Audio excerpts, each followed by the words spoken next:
جا اور باجتے ہیں تیرے روح ربا اس چمن میں حضرت کا رتبہ پڑا مرحبا مرحبا مرحبا مرحبا صليت على إبراهيم وعلى آل إبراهيم إنك حميد مجيد اللهم بارك على محمد وعلى آل محمد كما باركت على إبراهيم وعلى آل إبراهيم إنك حميد مجيد نحمده ونصلي على رسوله الكريم أما بعد قال الله تبارك وتعالى في القرآن المجيد والفرقان الحميد فأعوذ بالله من الشيطان الرجيم بسم الله الرحمن الرحيم قل هو الله أحد الله الصمد لم يلد ولم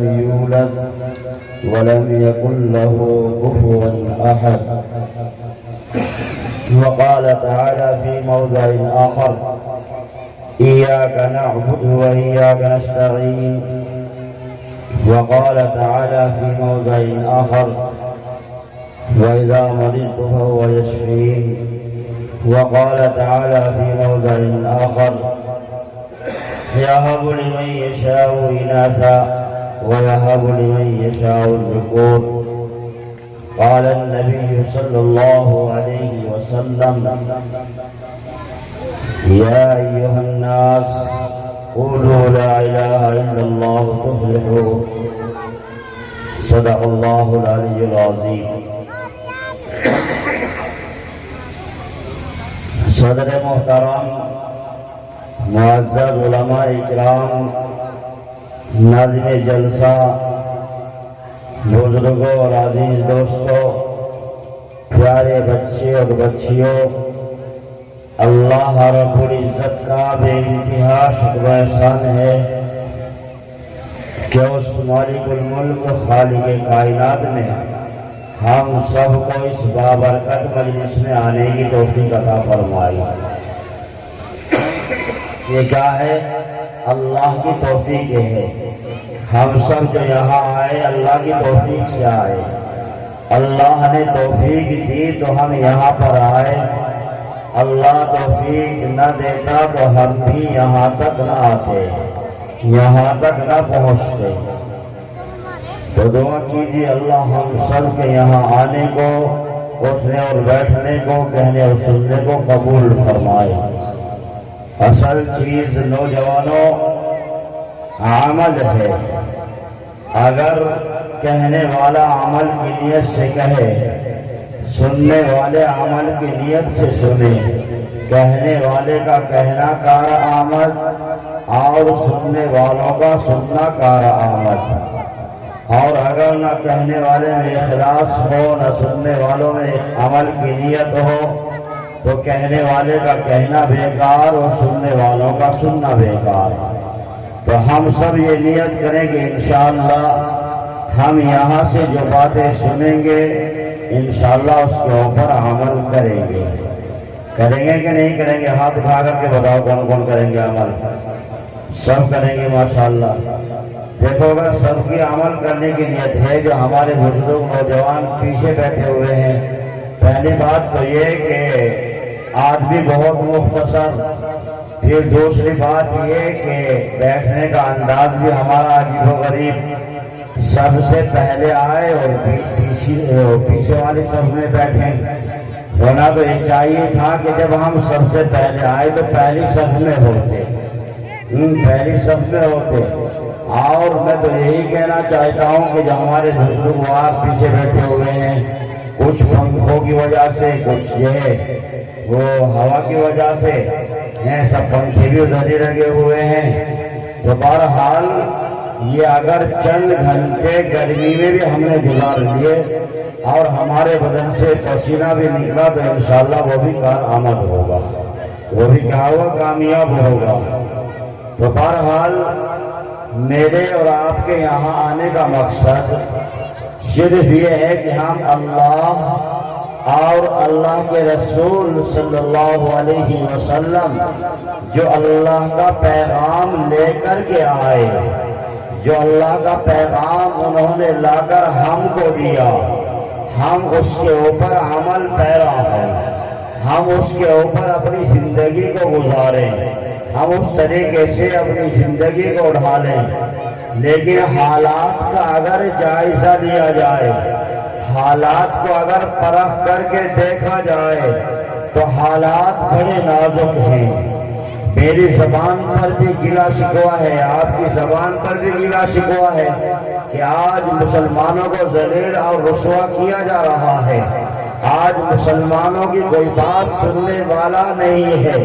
لیکن کبھی میں نے اور آپ نے بیٹھ کر کے یہ سوچا کہ آخر ایسا کیوں ہو رہا ہے، یا آخر ایسا ہمارے ساتھ کیوں کیا جا رہا ہے؟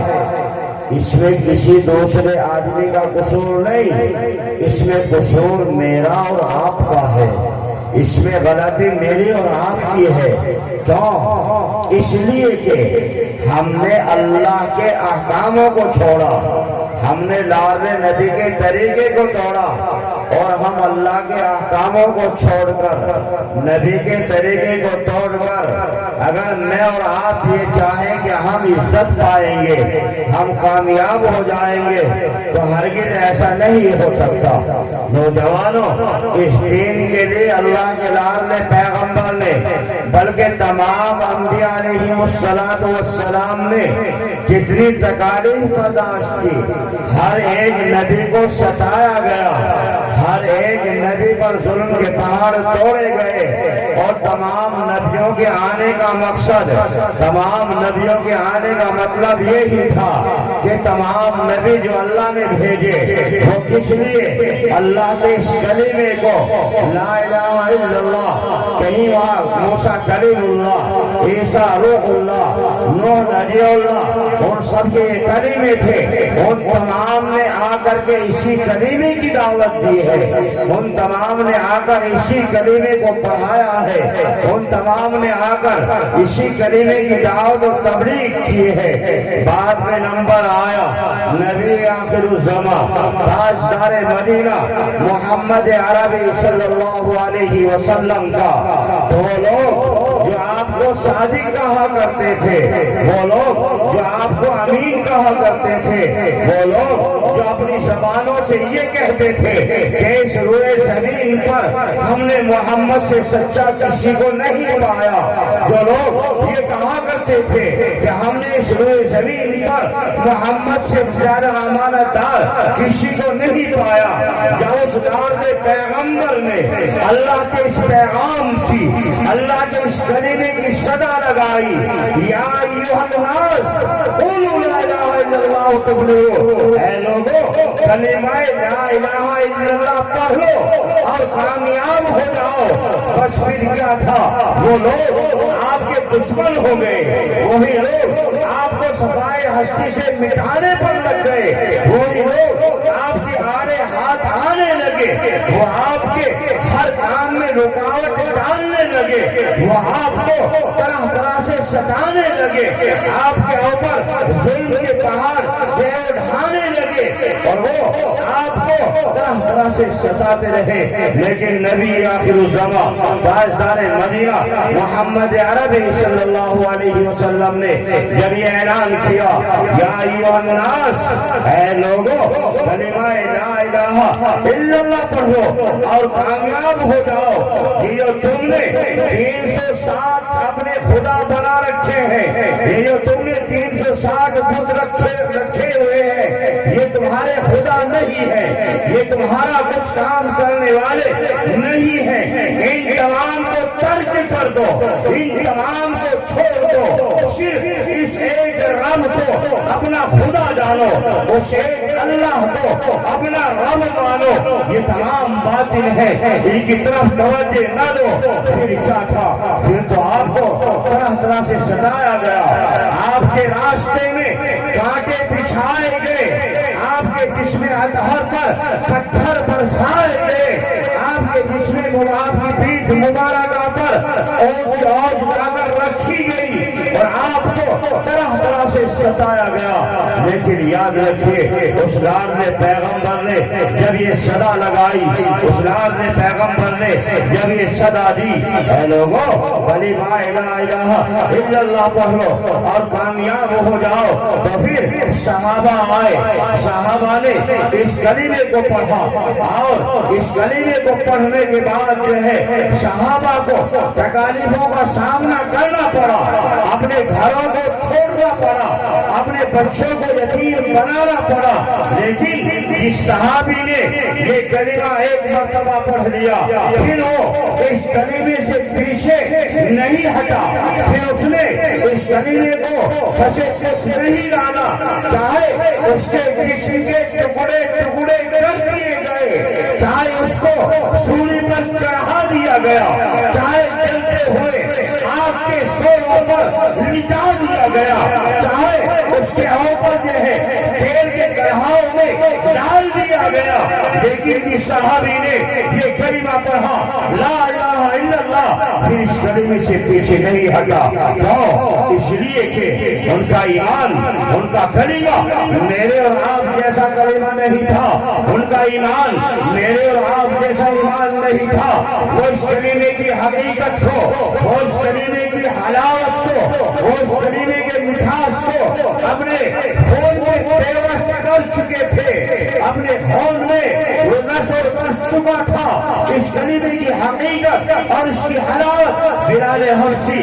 رضی اللہ تعالیٰ عنہ کو نوجوانوں تپتے ہوئے لیٹ پر لٹایا جاتا، سینے پر پتھر رکھ دیے جاتے، کہا جاتا اس رب کا انکار کر دے، اس رب کو ماننے سے باز آ جا، بلال حبشی کی اندر سے آواز نکلتی احد احد وہ اللہ ایک ہے، اس کا کوئی شریک نہیں، اس کا کوئی ساتھی نہیں، وہ رب تنہا ہے، زبان پر یہی کلمہ جاری ہوتا، زبان پر یہی کلمہ نکلتا، زبان سے کسی کلمے کی صدا باہر آتی، وہ جوانوں حضرت خبیب رضی اللہ تعالیٰ عنہ کو سولی پر لٹکا دیا جاتا ہے، چاروں طرف ننگی تلواریں لے کر کھڑا ہو کر کے کہا جاتا ہے کہ آج اگر تیری اس جگہ پر اپنے نبی کو بلا، اس نبی کو بلایا جا، اس نبی کو بلا، تیری جگہ پر اس کو اگر کھڑا کر دیا جائے تو تجھ کو چھوڑ دیا جائے گا۔ نوجوانوں اس حسین اور نوجوان صحابی نے برجستہ کہا کہ یہاں لا کر کے کھڑا کرنا بہت دور کی بات ہے، یہ خبیب اس بات کو گوارا نہیں کرتا کہ آقا کے پیر میں کانٹا چبھے اور خبیب کو تکلیف محسوس نہ ہو۔ نوجوانوں یہ تلواروں کی چھنکاروں میں، آگ کے انگاروں پر جلتے ہوئے تیل کے کڑاہوں میں جلتے رہے، لیکن ان کی زبان پر ایک لفظ نہ آیا، اللہ سے شکوہ شکایت کا، اللہ کے نام میں پیغمبر کے شکایت کا کوئی لفظ ان کی زبان سے نہیں نکلا، کہ اس کلمے کی حقیقت کو، اس کی حلاوت کو، اس کے مٹھاس کو وہ سمجھ چکے تھے، وہ چکھ چکے تھے۔ نوجوانوں صحابہ نے بڑی بڑی قربانیاں دی ہیں، بڑی بڑی قربانیاں پیش کی ہیں، اللہ کے نام میں پیغمبر پر اپنے تن من دھن کو، اپنی ہر ایک چیز کو اللہ کے نام میں پیغمبر پر لٹایا ہے۔ نوجوانوں آج تو شکوہ شکایت میری زبان پر، آج شکوہ شکایت آپ کی زبان پر، وہ 313 ہزاروں پر فاتح ہوتے تھے، وہ 313 ہزاروں کے فوجوں کو للکارتے ہوئے، نعرہ تکبیر بلند کرتے ہوئے آگے گھس جاتے تھے۔ نوجوانوں ان کے ساتھ رب کی مدد ہوتی تھی، ان کا یقین اپنے اللہ کی ذات پر تھا، ان کا یقین اپنے اللہ کی ذات پر تھا، ان کا عقیدہ اپنے رب پر پختہ تھا، کہ ہم کو مرنا ہے رب کے لیے، جینا ہے رب کے لیے۔ اگر زندگی رہے گی تو غازی کہلائیں گے، مر گئے تو شہادت پائیں گے۔ وہ ڈرتے نہیں تھے، وہ اللہ کے علاوہ کسی کا ڈر، کسی کا خوف ان کے دل میں نہیں رہتا تھا۔ نوجوانوں، آج حالات بڑے برعکس ہیں۔ آج میرا یقین میری طاقت پر، آج میرا یقین میرے مال پر، آج میرا یقین میری دکان پر، آج میرا یقین میری زمین جائیداد پر، آج میرا یقین جو ہے اپنے ظاہری اسباب کے اوپر ہے۔ نوجوانوں، جب تک اس عقیدے کو، جب تک اس یقین کو مضبوط نہیں کرو گے، مضبوط نہیں بناؤ گے، اس وقت تک جو ہے رب کی مدد نہیں آئے گی، رب کی مدد ہمارا سہارا نہیں بنے گی۔ اور جب تک جو ہے رب کی مدد نہیں آئے گی، جب تک ہم کامیابی حاصل نہیں کر سکتے، جب تک ہم فلاح کو نہیں پہنچ سکتے، جب تک ہم کامیاب نہیں ہو سکتے۔ تو عزیز دوستو، ہم اپنے یقین کو درست کریں، اپنے یقین کو مضبوط کریں۔ جب یقین مضبوط ہو جائے گا، پھر بچے آڑ نہیں بنیں گے، پھر مال اور دولت آڑ نہیں بنے گا۔ نوجوانوں، پھر وہ کیفیت ہوگی کہ اگر ایک ایمان والے بھائی کے پیر میں کانٹا چبھ رہا ہے، اس کا درد مجھے محسوس ہوگا، اس کا احساس مجھے ہوگا، اس کی تکلیف مجھے پہنچے گی۔ لیکن آج ہم بے حس ہو چکے ہیں، آج ہم اپنے ایمان کا سودا کر چکے ہیں۔ یہاں تو بہت دور کی بات، قربانی دینا بہت دور کی بات۔ میں اگر مثال دوں، میں اگر اپنے ایمان کو پرکھوں، آج میرا اور آپ کا ایمان تو مجھے اور آپ کو مسجد میں لانے پر بھی مجبور نہیں کرتا ہے۔ میرا اور آپ کا ایمان رب کا منادی، رب کے گھر میں کھڑا ہو کر رب کی بڑائی کا، رب کی کبریائی کا، رب کی عظمت کا، رب کی علو شان کا 24 گھنٹے میں 5 وقت اعلان کرتا ہے، اللہ اکبر، اللہ اکبر، اللہ سب سے بڑا ہے، اللہ سب سے بڑا ہے۔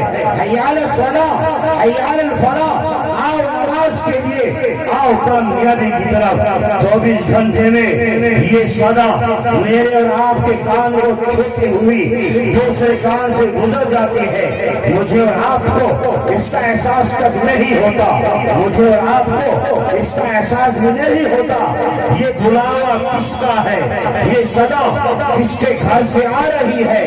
کون بلا رہا ہے؟ وہ رب متوجہ کر رہا ہے، میرے بندے 24 گھنٹے میں تو 22 گھنٹے 23 گھنٹے اپنے کام میں لگا رہا، تجھے چوکنا کرنے کے لیے میں تجھے یاد دلا رہا ہوں، میں اپنی بڑائی کا اعلان تیرے کانوں تک پہنچوا رہا ہوں کہ جس نے تجھے 23 گھنٹے کام کرنے کی طاقت دی، جس نے تجھے 23 گھنٹے کام کرنے کی قوت دی، جس نے تجھے 23 گھنٹے کام کرنے کی ہمت دی، وہ ذات میں ہوں۔ میری آواز سن، متوجہ ہو جا، میرے گھر کی طرف نکل آ۔ ہونا یہ چاہیے تھا، اگر میرے اور آپ کے ایمان میں طاقت ہوتی، اگر میرے اور آپ کے ایمان میں قوت ہوتی، تو جوانوں، جب اذان کی آواز میرے اور آپ کے کان سے ٹکراتی، ہم اور کام کو ترک کر دیتے، ہر کام کو چھوڑ دیتے، دکانوں کو بند کر دیتے، کھیتوں سے گھر آ جاتے، اللہ کے گھر کی طرف متوجہ ہو جاتے۔ اے رب، جب تو نے بلایا ہے تو ہم تیرے غلام حاضر ہیں، لیکن نہیں، کوئی توجہ نہیں ہے۔ اگر کوئی دنیاوی ایمپی، دنیاوی ایمیلا، کوئی پولیس والا پتہ پہنچا دے کہ دروازہ صاحب بلا رہے ہیں، ایم پی صاحب بلا رہے ہیں، جوتے پہننا آدمی بھول جاتا ہے خوشی کے مارے۔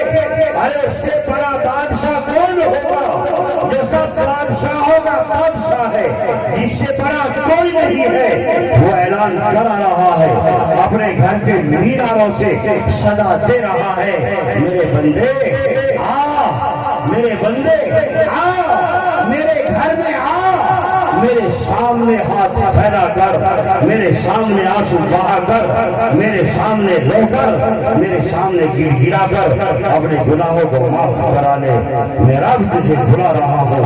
اور جوانوں، یہ حالت ہے میرے اور آپ کے ایمان کی۔ اور جوانوں، ایمان تو صحابہ کا تھا، ایمان تو صحابیات کا تھا۔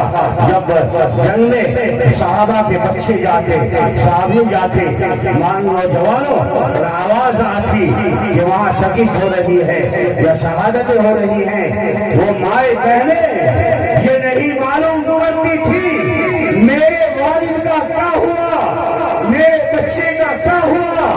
اگر ان کے کانوں میں صدا دی جاتی تمہارا بیٹا شہید ہو گیا ہے، تمہارا شوہر شہید ہو گیا ہے، ان کی زبان پر برجستہ ہوتا تھا مجھے بچے کی پرواہ نہیں، مجھے شوہر کی پرواہ نہیں، یہ بتاؤ میرا نام پیغمبر، میرا نام محبوب خیر و عافیت کے ساتھ ہے کہ نہیں ہے۔ ان کی زبانوں سے یہ صدائیں نکلتی تھی، ان کی زبانوں سے یہ صدائیں آتی تھی۔ آج کیا حالات ہیں، پھر گلے ہیں، پھر شکوے ہیں۔ نوجوانوں، ایک صحابی حضرت حنظلہ رضی اللہ تعالیٰ نئی نوے کی شادی ہوئی، اللہ کے لار میں پیغمبر نے اعلان کر دیا جہاد کا۔ صحابی کے کانوں میں آواز پہنچی، یہ نہیں سوچا نئی شادی ہوئی ہے دلہن کا کیا ہوگا، آپ چلے،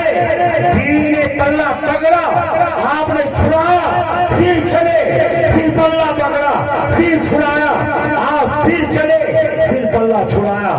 وہ سمجھ گئی کہ کیا اللہ کے لال پیغمبر کا کوئی آواز آئی ہے، اللہ کے لال پیغمبر نے کوئی صدا دی ہے کہ ہاں جہاد کا اعلان ہو گیا ہے۔ اس عورت نے برجستہ کہا جاؤ، مجھے اس بات کی پرواہ نہیں ہے، اگر اللہ نے تمہاری زندگی رکھی تو تمہاری ہماری ملاقات ہو جائے گی، اور اگر تم شہید ہو گئے تو ہونے کوثر پر ملاقات ہوگی۔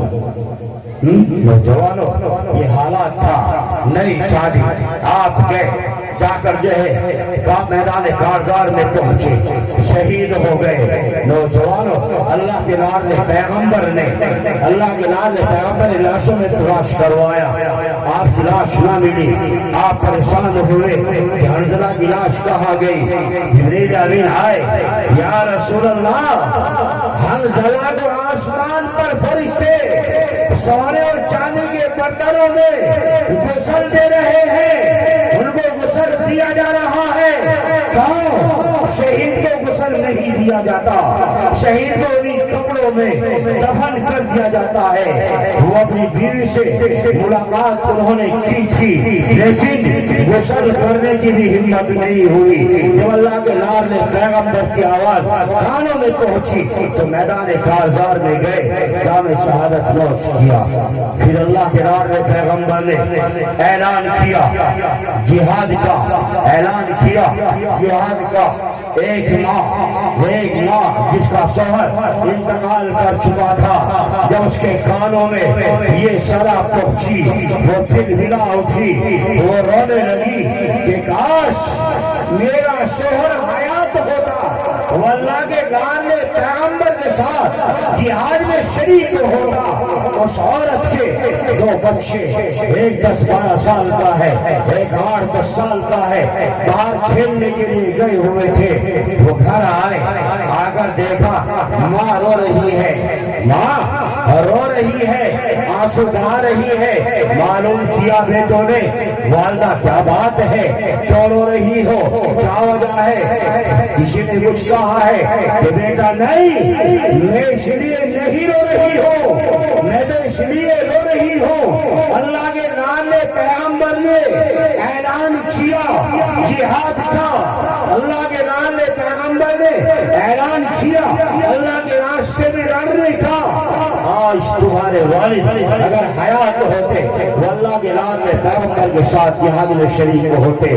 تو جوانوں، 10-12 سال کا بچہ ہے، ایک 8-10 سال کا بچہ ہے، وہ بچے اپنی والدہ سے برجستہ کہتے ہیں کہ اے والدہ، رونے کی ضرورت نہیں، کے ساتھ جہاد میں جانے کے لیے تیار ہیں، ہمیں لے کر کے چلیے۔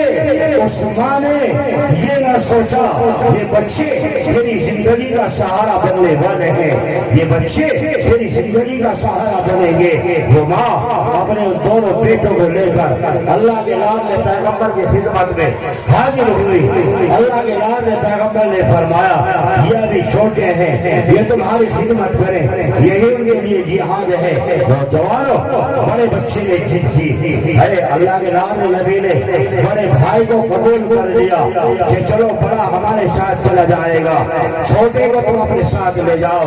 نوجوانوں کیا ایمان تھا اس 8-10 سال کے بچے کا، کیا اس کے ایمان میں طاقت تھی، کیا اس کے ایمان میں قوت تھی۔